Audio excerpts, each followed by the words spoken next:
nosso Senhor Jesus Cristo como mediador do pacto da graça. Nós havíamos visto anteriormente que o pacto da graça, ele basicamente exige um mediador. Ele exige um mediador porque as promessas e também as exigências contidas no pacto da graça, elas precisavam se cumprir de conformidade com a vontade de Deus, conforme aquilo que o próprio Deus estabeleceu nesse pacto. Então, nesse sentido, nós tratamos no início, na primeira parte da pergunta 36, inicialmente nós vimos apenas a constituição e a natureza do mediador do pacto, que é Jesus Cristo. Nós vimos, por exemplo, dentre várias coisas que nós pontuamos, vimos, por exemplo, qual foi a necessidade de ter se constituído um mediador.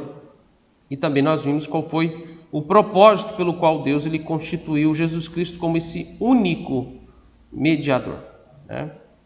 Então vamos ler a pergunta de número 36 novamente. E veja então o que a pergunta e resposta número 36 do Catecismo Maior então nos trata sobre quem é o mediador do pacto. Ele vai então nos responder da seguinte forma: o único mediador do pacto da graça é o Senhor Jesus Cristo, que sendo o eterno Filho de Deus, da mesma substância do Pai e igual ao Pai, fez-se homem na plenitude do tempo, e assim foi e continua a ser para sempre Deus e homem, em duas naturezas plenas e distintas numa única pessoa. Então, o primeiro aspecto que nos é importante aqui, a necessidade aqui de um mediador, como nós já vimos anteriormente, fazendo aqui uma breve revisão. Então veja, a necessidade de um mediador aqui se dá pelo fato de nenhum outro ser humano ter essa qualificação para nos reconciliar com Deus, porque todos nascem e vão nascer em pecado, vivem em pecado. Então dessa forma, Jesus ele se torna então o único que pode ser habilitado e qualificado para ser o mediador entre Deus e os homens. Esse foi o primeiro aspecto que nós vimos. Em segundo lugar, nós vimos que Jesus, ele sendo o único mediador, ele é mencionado em toda a Escritura, no modo como ele mesmo é chamado de Redentor, de Salvador, e a própria expressão que é usada, inclusive, é própria do livro de Hebreus, de mediador da nova aliança. Então isso é claro nas Escrituras. E a própria Bíblia, ela atesta Jesus sendo o único mediador da redenção dos eleitos. Então, dito isto, hoje nós vamos estudar a segunda parte da resposta aí do Catecismo Maior, na pergunta 36, que vai tratar da constituição das duas naturezas de Cristo. Aí a pergunta 36 e a resposta, a segunda parte, ela vai nos dizer assim: fez-se homem na plenitude do tempo, e assim foi e continua a ser para sempre Deus e homem, em duas naturezas plenas e distintas numa única pessoa. Inicialmente, então, a doutrina da pessoa de Cristo, ela sempre foi fortemente, infelizmente e violentamente, ela foi atacada na história da igreja, toda a história da igreja. Então, as doutrinas essenciais e fundamentais da fé cristã, elas são as mais atacadas na história da igreja. Então, por exemplo, a primeira de todas as grandes heresias que surgiu no período apostólico, a gente poderia enumerar aqui várias delas, inclusive algumas atuais, né? Mas eu gostaria só de destacar uma, porque ela é importante, ela é o ponto de partida para certos desvios grotescos que na história da igreja isso foi acontecendo. Então, por exemplo, nós temos no período apostólico o que foi chamado de gnosticismo, que, como sendo essa uma das primeiras heresias da história da igreja, que é mencionada, identificada nas Escrituras, por exemplo, ela negava a natureza humana de Jesus Cristo, porque eles afirmavam que ele só tinha um espírito. Os gnósticos, como você já sabe, eles tinham o conceito de que alma e corpo, matéria e espírito são coisas distintas, né? São coisas totalmente dicotômicas, separadas. E eles entendiam essa dicotomia, essa separação da seguinte forma: eles entendiam, em primeiro lugar, que a alma ela era pura, enquanto que o corpo, a matéria, ela é corrompida, ela é suja, ela é imunda, ela é corrompida pelo pecado. Então, esse conceito, que inclusive provém de religiões pagãs, ela acabou então servindo de base para o surgimento dessa heresia, para que eles negassem a natureza humana de Jesus Cristo. E eles então, com base nisso, afirmavam que Jesus não passava de um mero fantasma, por exemplo. Então, quando nós vamos para 1 João 4, os versos 1 a 3, lá, o apóstolo João, os dois apóstolos, dois escritores do Novo Testamento que mais batem nessa nessa heresia e depois também a do judaísmo, né? Mas mais precisamente ao gnosticismo, é o apóstolo João e o apóstolo Paulo. Então, por exemplo, quando o apóstolo João, na sua primeira carta, no capítulo 4, a partir do verso 1, ele vai alertar da seguinte forma, e ele vai associar isso ao cuidado que se deve ter para não se desfazer dessa doutrina essencial que envolve as duas naturezas de Cristo. Quando ele vai dizer: amados, não deis crédito a qualquer espírito, antes provai os espíritos se procedem de Deus. Porque muitos falsos profetas têm saído pelo mundo afora, e nisto reconheceis o Espírito de Deus. Todo espírito que confessa que Jesus Cristo veio em carne é de Deus. Observou? Ele diz isso exatamente já envolvendo uma denúncia implícita de que os gnósticos estavam deturpando a doutrina de que Jesus ele era homem também. Não apenas Deus, mas também homem. E ele continua dizendo: e todo o que não confessa a Jesus não procede de Deus. Pelo contrário, este é espírito do anticristo, a respeito do qual tendes ouvido que vem e presentemente já está no mundo. Então, entenda que, por essa razão, os gnósticos eles negavam uma outra doutrina que era fundamental. Eles negavam que Jesus havia ressuscitado dos mortos ao terceiro dia. Mas como nós podemos constatar isso aqui, então, pelas palavras do apóstolo Paulo, veja que a doutrina da ressurreição do nosso Senhor Jesus, desde o início da história da igreja, ela faz parte das suas convicções fundamentais e essenciais no exercício da sua fé. A gente vai para 1 Coríntios 15, isso fica muito claro quando ele vai dizer que se não cremos na ressurreição dos mortos e se não cremos na ressurreição do nosso Senhor Jesus, a nossa fé é vã, a nossa vida é vã. Agora, em segundo lugar, e aqui agora entrando propriamente um outro aspecto que diz respeito às duas naturezas de Cristo, deixa eu abrir aqui, antes de tudo, uma observação. Hoje eu não vou me aprofundar como poderíamos nessa doutrina, porque senão eu não sairia daqui hoje. Mas nós vamos, basicamente, trazer alguns aspectos práticos ou aplicáveis ao que diz respeito a essa doutrina, que é o propósito do estudo do catecismo. Mas então veja, o que nós sabemos sobre as duas naturezas de Jesus Cristo aqui é um mistério. Isso precisa ficar claro para nós. Ou seja, algo que, numa perspectiva humana e racional, não pode ser compreendido.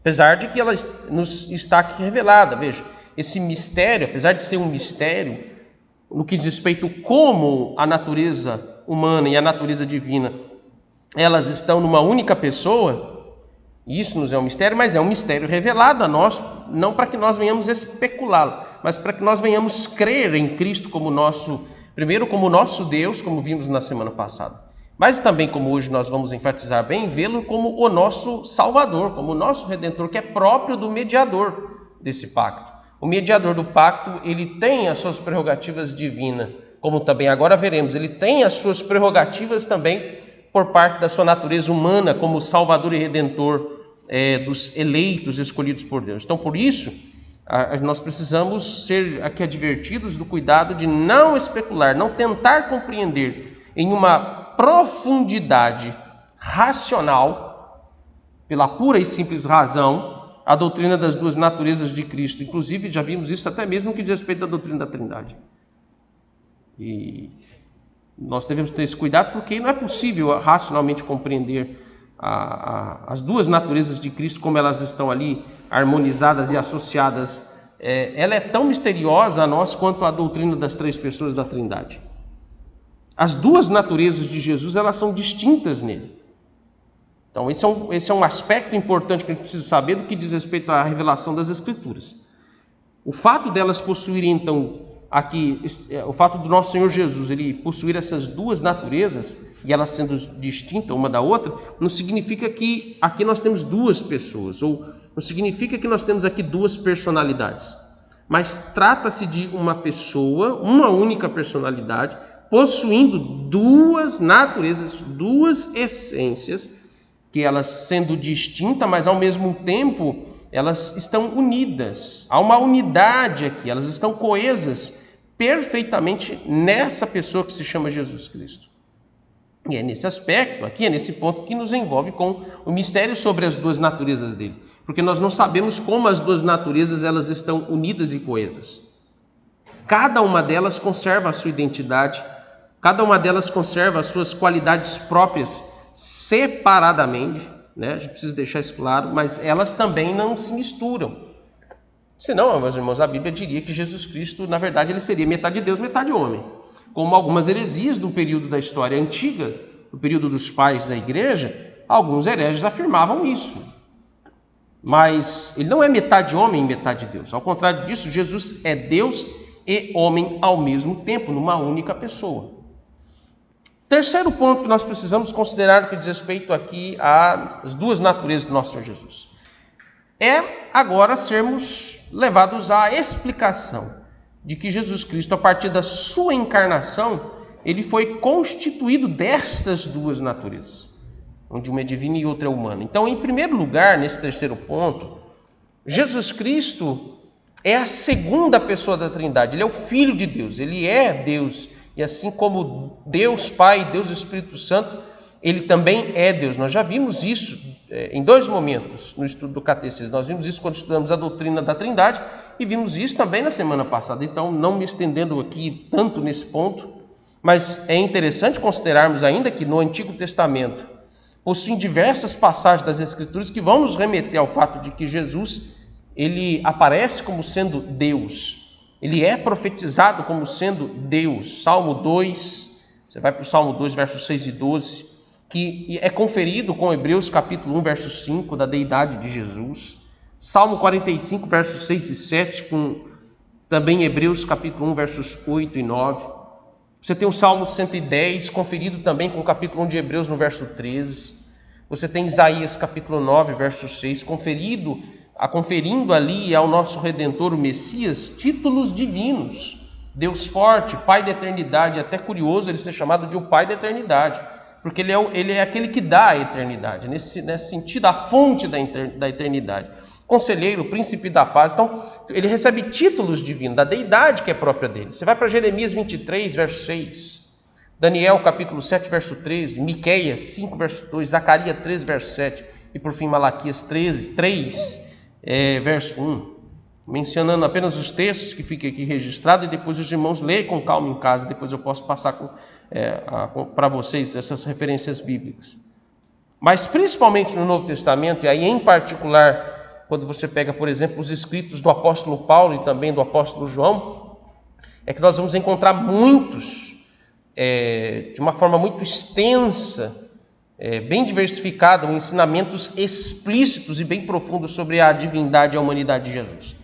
E da mesma forma, com grande ênfase, o próprio Senhor Jesus Cristo, como sendo homem e Deus ao mesmo tempo, ele mesmo se pronunciou diversas vezes nos evangelhos, como sendo ele mesmo sendo Deus. Você deve se lembrar de quando lá no Evangelho de João está registrado, quando ele vai se direcionar aos seus discípulos, ele vai dizer, no capítulo 6, não me falo a memória, ele vai dizer, antes que Abraão existisse, ele se chama de Yahvé. Você tem duas coisas a dizer sobre o nosso Senhor Jesus. Ou ele é um baita de um salafrário, mentiroso, malandro, ou ele é louco. Alguém diria dessa forma, né? Uma coisa ou outra. Mas veja, nosso Senhor Jesus diz isso consciente, sabendo que ele, de fato, estava falando a verdade. Ele é Deus. Então, é interessante ver como que o nosso Senhor Jesus, ele ousadamente diz de forma muito simples, diversas vezes, como também os próprios discípulos enfatizaram e confessaram diante dele mesmo, dizendo, não, verdadeiramente tu és o Filho de Deus, o Cristo. Pedro fez isso, Mateus 16, verso 16. Tu és o Cristo, o Filho do Deus vivo. Eles reconhecem a deidade do nosso Senhor Jesus Cristo.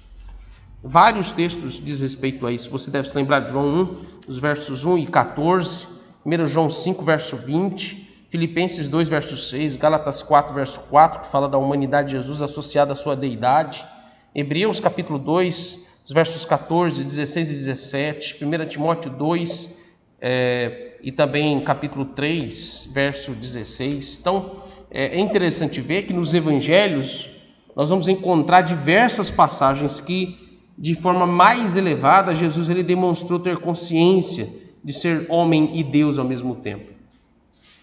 Você tem isso registrado, por exemplo, em Mateus capítulo 9, capítulo 11, no capítulo 26, e, por exemplo, lá no capítulo 28, verso 18, quando ele vai dizendo que toda a autoridade me foi dada no céu e na terra, referindo-se exatamente a ele como sendo Deus. Então, veja, esta é uma forma de perceber uma maior elevação da divindade de Cristo em toda a Escritura nos Evangelhos. Os Evangelhos, eles dão uma maior elevação, enaltecendo Jesus Cristo e deixando de forma mais clara do que nunca que, de fato, Ele é Deus. Tá? Então, quando falamos da natureza divina de Jesus, nós estamos considerando aqui a primeira joia. Podemos dizer que Jesus Cristo ele possui uma grande coroa como rei. E essa coroa, nós temos uma primeira pedra preciosa, extremamente valiosa, que diz respeito à sua divindade. Então nós temos aqui essa joia mais valiosa dessa coroa.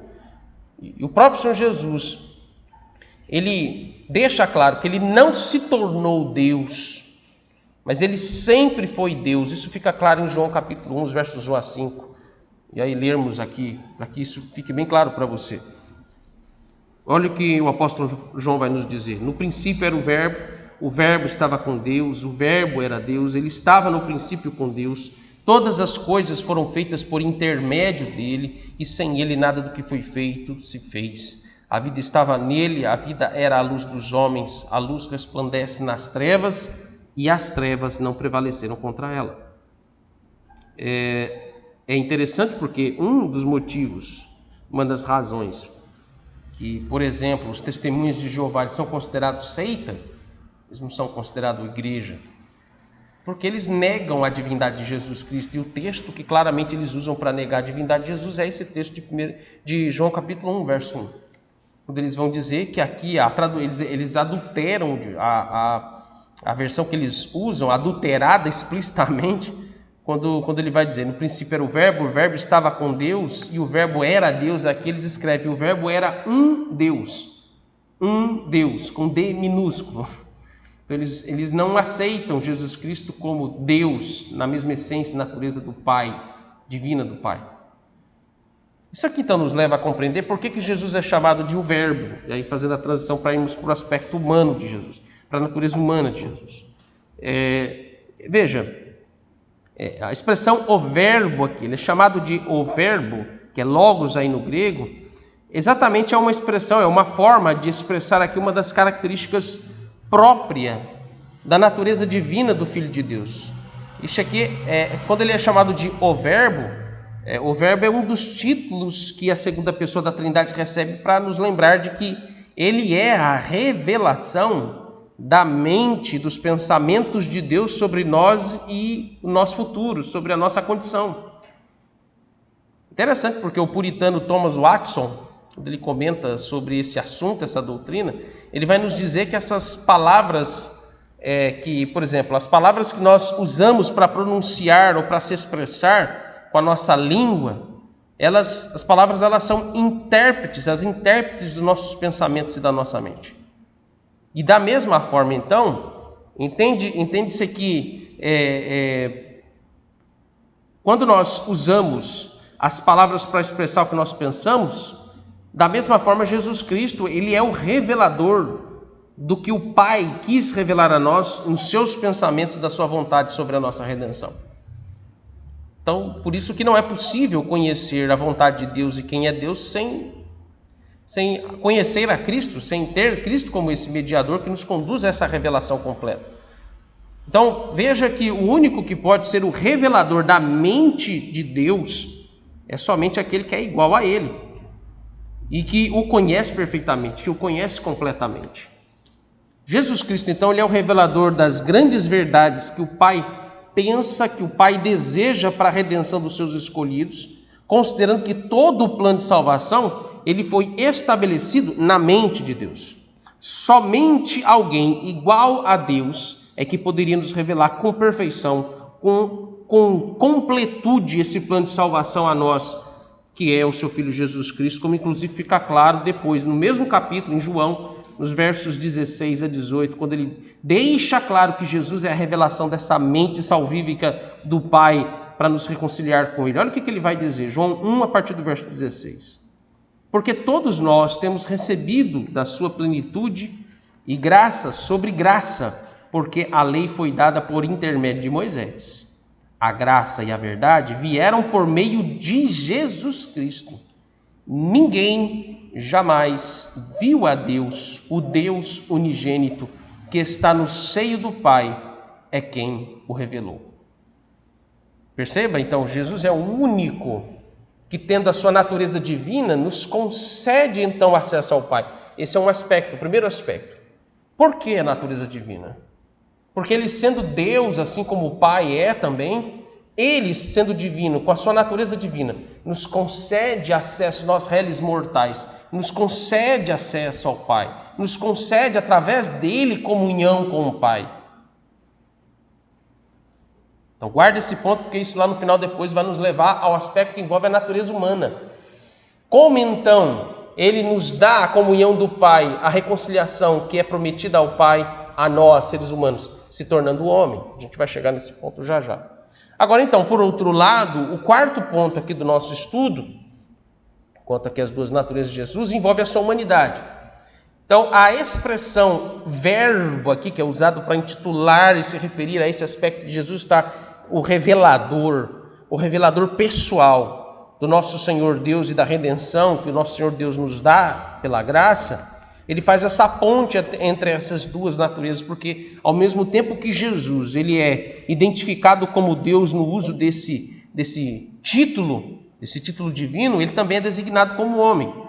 O verbo também é para se referir à sua natureza humana, nessa intermediação, nessa mediação. E em que momento então o Filho de Deus ele se tornou homem? Em que momento ele se torna o verbo, que é o revelador do Pai a nós? E aí o nosso catecismo vai chamar esse momento histórico de plenitude dos tempos.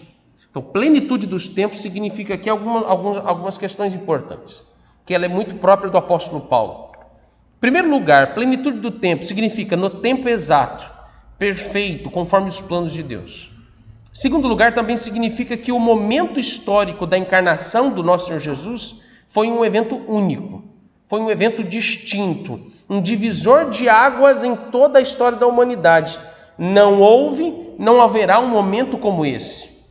Jesus inicia a história, ele divide a história e ele vai encerrar a história, ele vai colocar um ponto final na história. Basicamente é isso. Terceiro aspecto que diz respeito à plenitude do tempo, ou à plenitude dos tempos. Ele é a plenitude, o evento único. Significa também que todos os preparativos decorrentes dos decretos de Deus na eternidade, quanto à vinda de Jesus, ele se cumpriu meticulosamente e perfeitamente, satisfazendo então a vontade de Deus em todos os aspectos. A encarnação de Jesus foi perfeita o suficiente em tudo aquilo que havia sido decretado pelo Pai.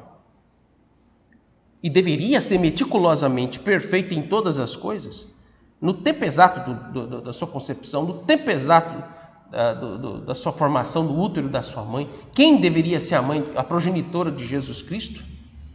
Como seria todo o processo de formação, educação, criação, instrução, cuidado em todos os aspectos de Jesus, o que iria acontecer com ele? Do início ao fim da sua vida aqui terrena, tudo estava meticulosamente estabelecido, inclusive, mais ainda, em particular, a morte do nosso Senhor Jesus Cristo, a sua ressurreição e a sua ascensão. Então, em todos esses aspectos, isso mostra a suficiência e a eficácia, a completude da sua obra redentora na sua humanidade, na sua encarnação. Então, a humanidade de Jesus ela está harmonizada à sua natureza divina e ela revela que a natureza humana de Jesus é essa segunda ou é essa outra grande joia valiosa dessa coroa da obra da redenção a nosso favor. Joias valiosas, você não abre mão delas, você aguarda as 7 chaves. Eu estou fazendo esse adentro aqui porque, veja, o perigo quando essas doutrinas essenciais elas são negligenciadas. Elas são joias valiosas, elas não podem ser desprezadas por nós. Elas devem ser defendidas e elas devem ser pregadas, elas devem ser em todo momento oportuno ou quer não oportuno, mencionadas, citadas, ensinadas, pregada e defendida por nós. Paulo, inclusive, ele vai destacar isso da seguinte forma, em Gálatas 4, versos 4 e 5. Quando ele vai dizer sobre a plenitude dos tempos da encarnação de Jesus. Ele vai dizer: vindo, porém, a plenitude do tempo, Deus enviou seu Filho. Olha a encarnação de Jesus. Nascido de mulher, nascido sob a lei, para resgatar os que estavam sob a lei, a fim de que recebêssemos a adoção de filhos. Quais os aspectos que resumem aqui, segundo o apóstolo Paulo, o que vem a ser essa perfeição e essa completude, essa exatidão da plenitude dos tempos? Primeiro, enviou seu Filho. Segundo, ele nasceu de mulher. Terceiro, nascido sob a lei. Quarto, resgata os que estavam sob a lei. Quinto, ele então faz todas estas coisas submisso à lei e submisso ao seu Pai, para que recebêssemos a adoção de filhos. Entendeu? O que significa completude dos tempos, ou a plenitude dos tempos? É por isso que o apóstolo Paulo, outrora, em um outro momento, ele vai nos dizer algo nas Escrituras, no Novo Testamento, numa das suas cartas, quando ele vai dizer que todas as coisas já se passaram, as coisas velhas se passaram, e eis que tudo se fez novo, porque diz respeito à plenitude dos tempos, quanto à vinda do nosso Senhor Jesus, a eficácia que isso vai produzir em nós. Você não vê, porque o próprio Senhor Jesus disse isso para Tomé. Jesus Cristo disse para Tomé: olha, você viu e creu. João Tomé era incrédulo, ele só acreditava quando via. Mas ele vai dizer: bem-aventurados os que não viram e creram. E se referindo a nós. Essa plenitude dos tempos, ela tem esse efeito exatamente na vida daqueles eleitos que não viram o nosso Senhor Jesus antes da vinda dele, como também os que estão depois da primeira vinda dele. Veja, como falar das duas naturezas do Redentor aqui, e aí lembrar que esta foi uma obra maravilhosamente assombrosa e imensurável, quando João ele vai nos dizer que o Verbo ele se fez carne e habitou entre nós, lá em João 1,14. E na humanidade de Jesus, então, quando ele vai dizer que nós vimos Cristo, ao ver Cristo, nós vimos a glória do Pai. Então, Hebreus ele vai destacar essa grandiosidade desta obra de Deus para a nossa salvação, dizendo exatamente que o Filho de Deus ele não se tornou o nosso Salvador em forma de anjos. Isso aqui é curioso. É interessante Hebreus ele destacar esse aspecto, não deixar passar batido esse detalhe de que quais as possibilidades que o nosso Senhor Jesus poderia ter tomado forma para se tornar um Redentor. Então veja, ele não tomou a forma de anjo, mas ele tomou a forma humana para se tornar o nosso Salvador, tornando semelhante a nós, no seu aspecto humano, a natureza humana. Olha isso como é claro em Hebreus capítulo 2, a partir do verso 14. Visto, pois, que os filhos têm participação comum de carne e sangue, destes também ele igualmente participou, para que por sua morte destruísse aquele que tem o poder da morte, a saber, o diabo, e livrasse todos que pelo pavor da morte estavam sujeitos à escravidão por toda a vida. Pois ele evidentemente não socorre a anjos, mas socorre a descendência de Abraão. Por isso mesmo convinha que em todas as coisas se tornasse semelhante aos irmãos. Perceba essa expressão. Todas as coisas. Por que todas as coisas? Porque diz respeito a tudo meticulosamente estabelecido para a plenitude dos tempos. Não faltou nada como foi estabelecido e planejado. E esse é um detalhe importante. Essencial, vital.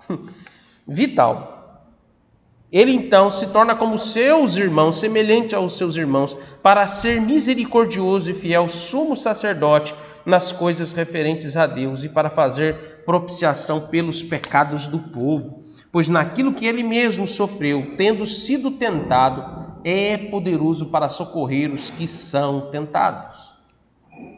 Observe aí, a humanidade de Jesus revela que o Filho de Deus se destituiu de toda a sua majestade, de toda a sua glória, para se tornar qualificadamente o nosso Salvador, se igualando à nossa natureza humana. E ele se iguala à nossa natureza humana, se dispondo a sofrer todas as agonias, todos os sofrimentos, todas as humilhações e castigo dos nossos pecados.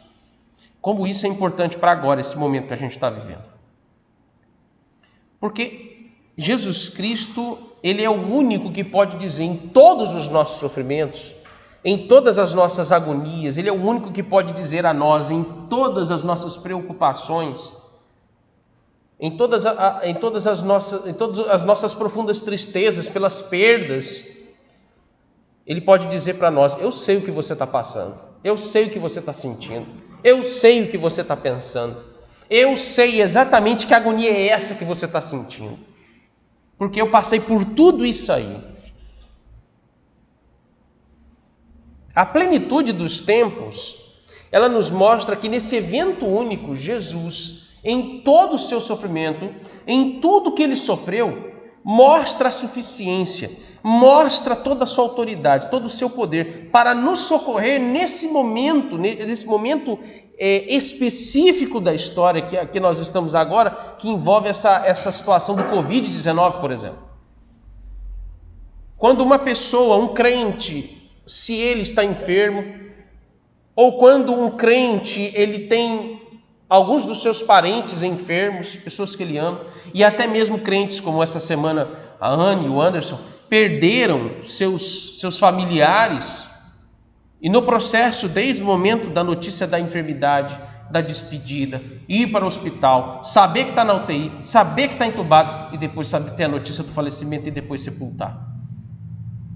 E agora passar pelo processo do luto. Todos esses detalhes meticulosos, eles estão ali personificados em Jesus Cristo, quando na plenitude dos tempos, no sofrimento de Jesus, o Covid-19 está incluso em ele dizer para nós: eu sei o que você está passando, eu sei o que você está sentindo, eu sei o que é perder um amigo, um parente, um irmão, um familiar que tanto a gente ama.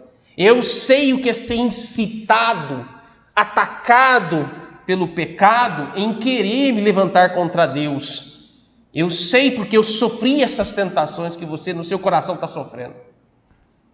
Eu sei o que é ser provocado a ter amargura de espírito, de contrariar a vontade de Deus naquilo que a gente não pode mudar. É impressionante como isso nos aponta agora de forma tão prática para a soberania de Deus.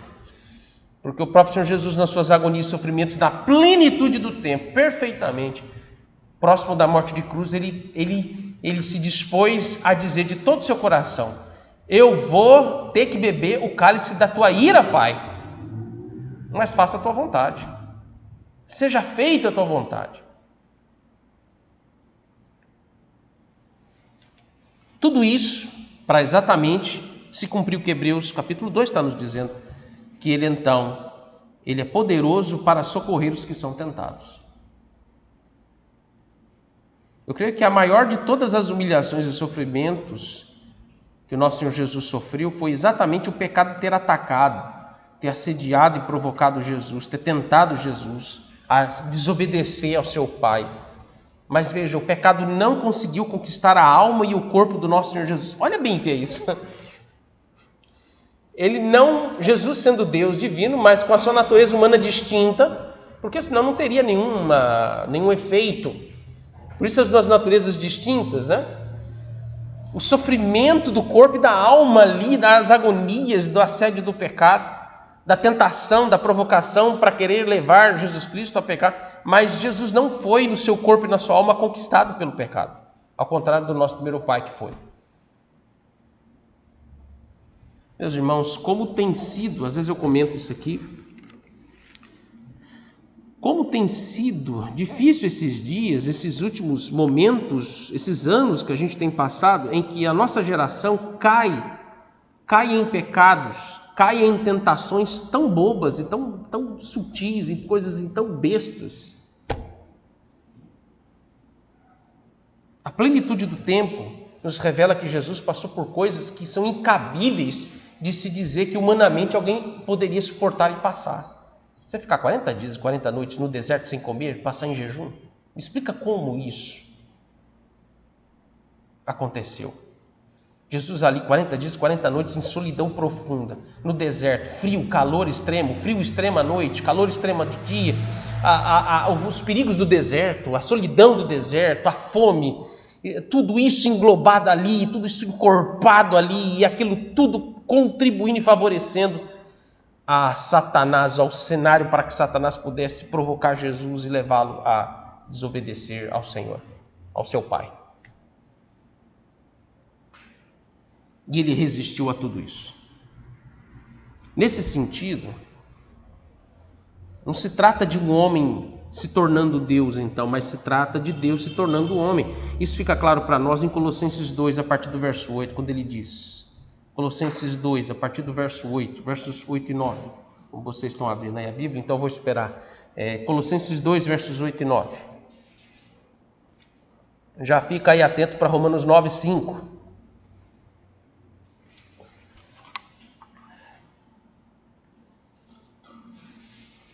Colossenses 2, 8, 9.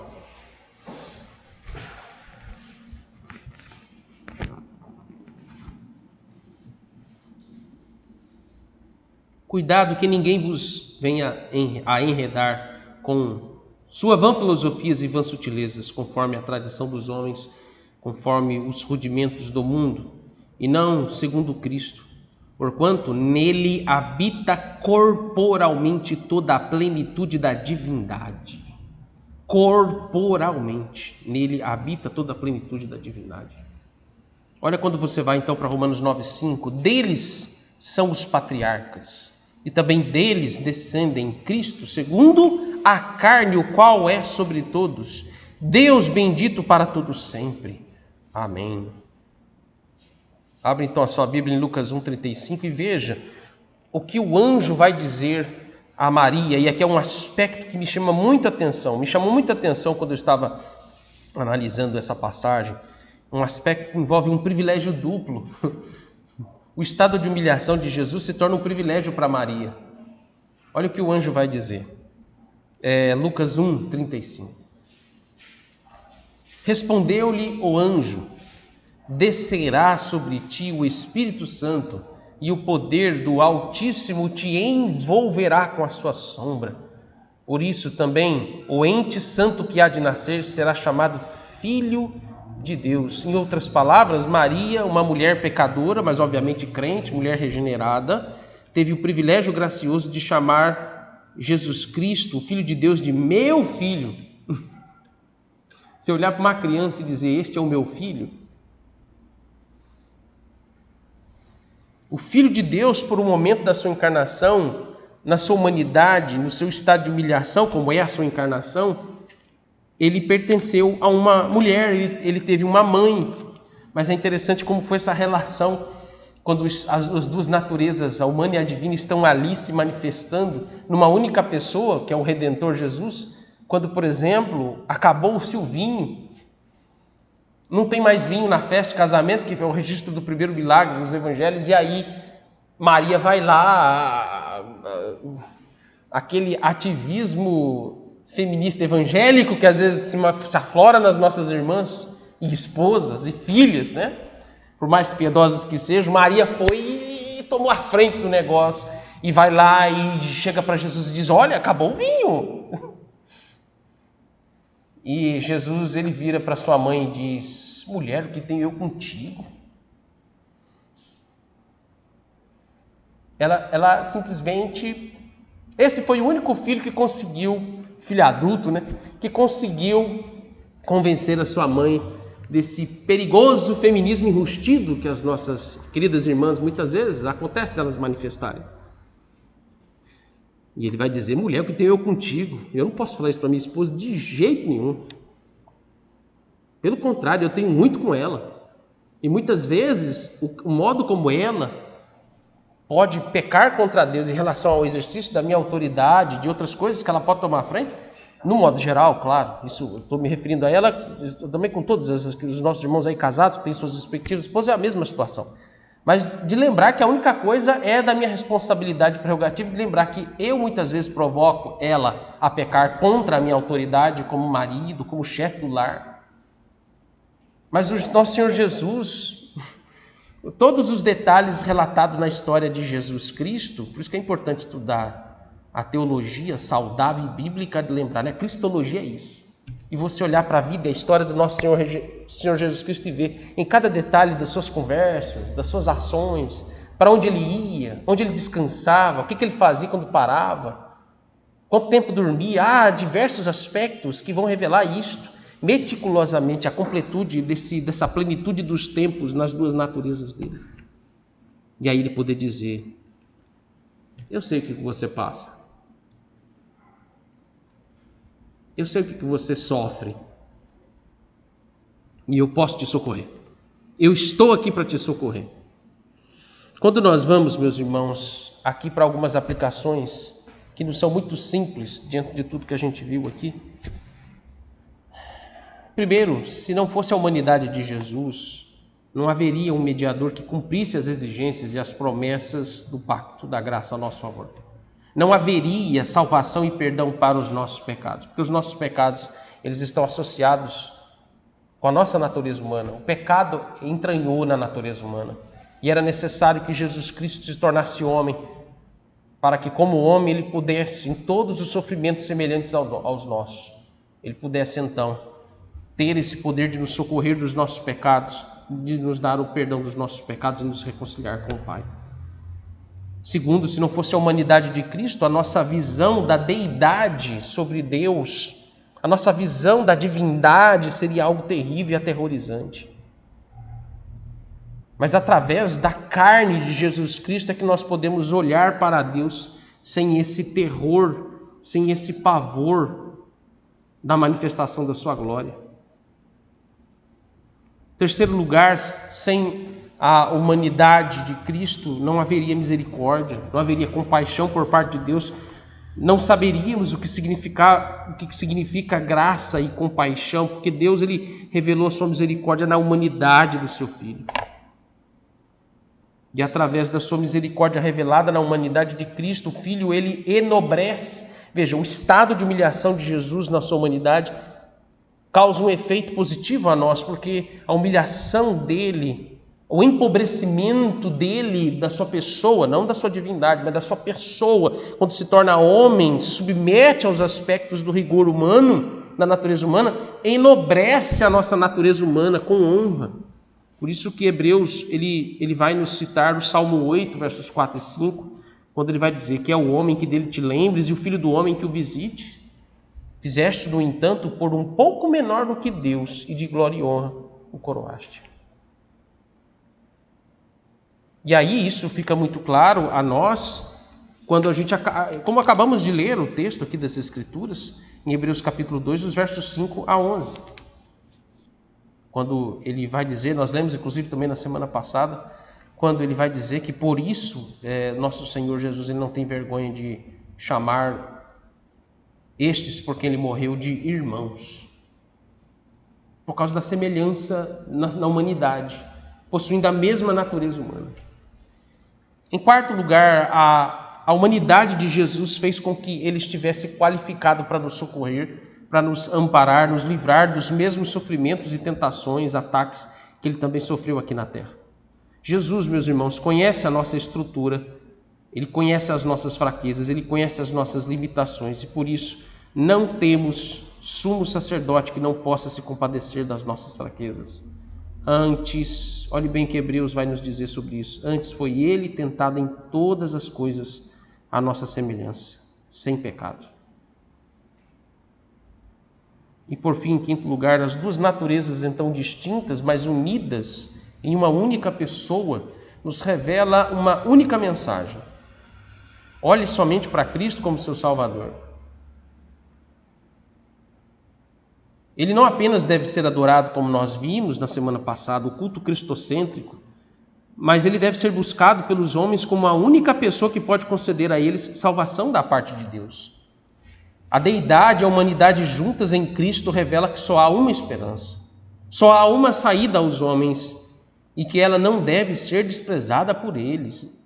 Os homens não podem, em hipótese alguma, rejeitar essa única saída e esperança de redenção para a sua natureza, para a sua humanidade. Cristo ele te dá a oportunidade de se relacionar com Deus através dele, porque ele possui a mesma essência, ele possui a mesma natureza do seu Pai, e ele também possui a mesma natureza nossa, para que nós sejamos reconciliados com Deus. Por isso então eu disse lá no início, que a divindade de Cristo, como também a humanidade, se torna essa ponte para que nós homens estejamos na presença de um Deus santo, vivo, soberano.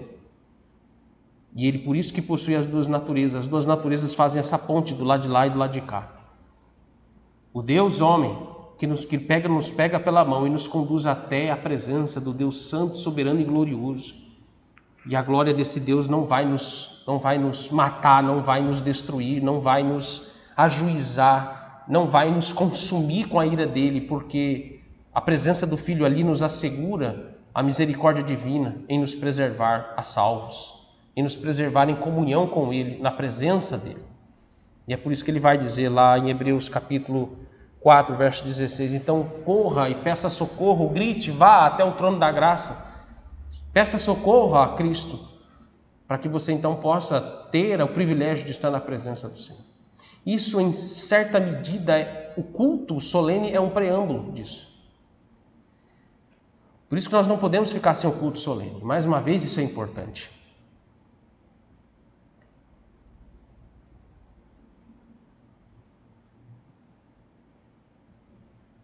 Todos os detalhes do uso dos meios de graça nos apontam para isso. E não apenas o culto solene, meus irmãos, mas como é triste e terrível quando uma família não tem tempo para ler as Escrituras. Isso é tão grave quanto também não estar no culto solene. Uma pessoa não tem tempo para buscar o Senhor em oração, usufruir dos meios de graça. Em todos esses aspectos, veja a gravidade do nosso pecado quando nós negligenciamos essa possibilidade, oportunidade e privilégio de ter comunhão com Deus. Porque nós temos o Cristo que passou por tudo o que passou no nosso lugar, para que pudesse nos dar esse socorro e nos colocar na presença do Pai. Ele que nos pega pela mão e nos faz atravessar o altar onde está aquele lugar cruento, cheio de sangue, e nos faz atravessar aquele lugar sem ter que ser sacrificado daquele altar, e nos faz entrar no lugar santo, e nos dá a mão e nos faz entrar no lugar santíssimo para que possamos desfrutar da gloriosa presença de Deus. E isso pode ser feito, mesmo que não estejamos aqui reunidos todos, mas pode ser feito nos nossos lares, enquanto o Senhor novamente nos trouxer de volta para cá, todos juntos, ou aqui, ou em outro lugar, estivermos todos juntos novamente. Mas veja como isso é tão sério, importante, quando se trata do que vem a ser Cristo como mediador desse pacto da graça. Que Deus tenha misericórdia de nós, Ele nos abençoe. Amém. Vamos orar.